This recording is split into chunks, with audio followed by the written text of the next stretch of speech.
Guys ఇప్పుడు ఇన్స్టాలో ఒక రీల్ ట్రెండ్ అవుతుంది కదా, ఇప్పుడు సమ్మర్ సీజన్, దానికి ఒక రిలేటెడ్ వీడియో వస్తుంది కదా. ఏంది చచ్చిపోమంటావా చెప్పు, చచ్చిపోమంటావా, ఎందుకు ఇట్లా టార్చర్ చేస్తున్నావు అన్నది ఒక రీల్ వస్తుంది చూడు.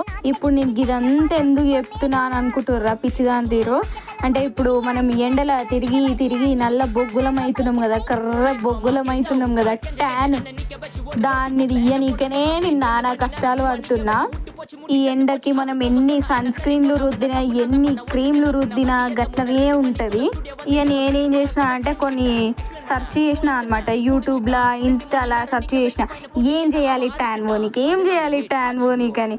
ఇక మా మమ్మీ చెప్పింది ఇక జర శనగపిండి పెట్టుకోవే, దాంట్లో పెరిగేసి పసుపు వేసి అంటే కథం తీసిన, రపరప వేసిన, ఎక్కువ వేసిన అనమాట. ఒకటేసారి తీసిన, రుద్దుతూనే ఉన్నాయి. ఇక మా చమ్మగానికి చెప్పిన, అరే దారా నీకు కూడా అయితే నువ్వు కూడా కర్ర అయిన వాడు నాకనే తెల్లగా ఉంటాడు అనుకో, వాడు ఇక్కడ బయటికి కూడా తిరగడు, మన అయిన బయటికే పంపించదు వాడిని.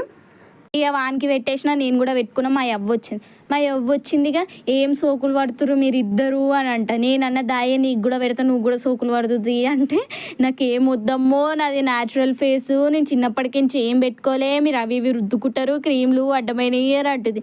ఇక నేను మా సమ్మగాడి ఇద్దరం జర సోకులు పడ్డాం అనమాట. ఈ అనుకుంటా సోకులు పడ్డాము.